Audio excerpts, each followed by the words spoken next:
Caligula, the emperor who turned Rome into an orgy. Imagine a ruler so unhinged that he declared himself a living god, a man so consumed by lust and cruelty that his palace became less a court of power and more a house of sin.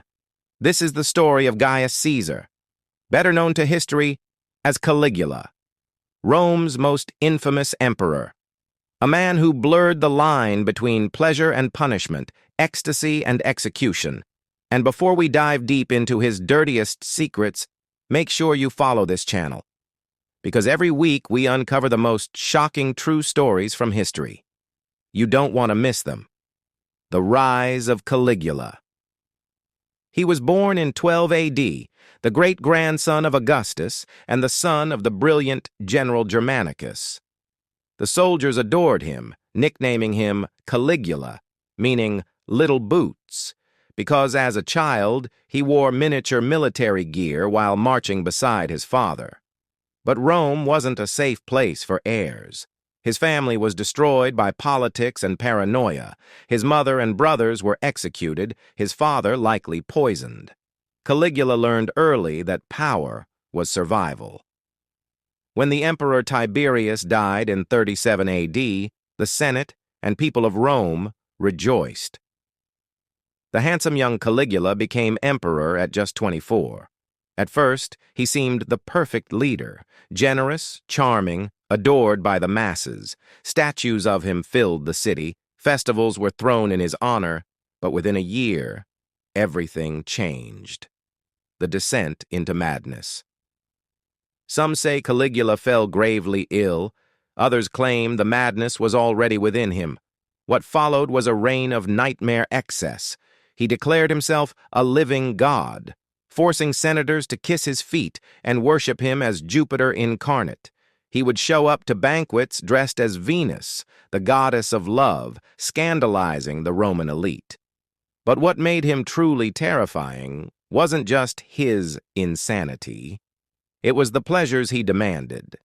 At his lavish feasts, he would summon the wives of senators to his bed in front of their husbands, then return to the table and describe their performance aloud to humiliate them. His palace wasn't just a court. It became a labyrinth of debauchery. The palace of orgies, Caligula transformed parts of his palace into what ancient writers called a brothel for the gods. He lined the walls with prostitutes, both male and female, including members of noble families he forced into service.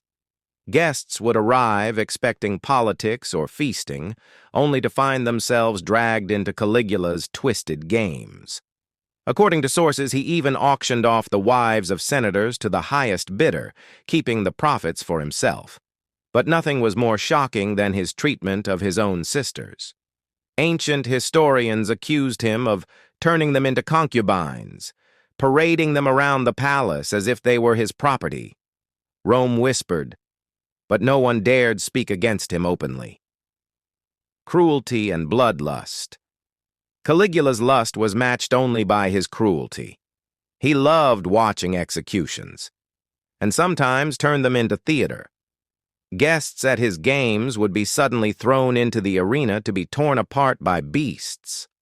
One story claims he fed prisoners to wild animals simply because there was a shortage of criminals that day. Another legend.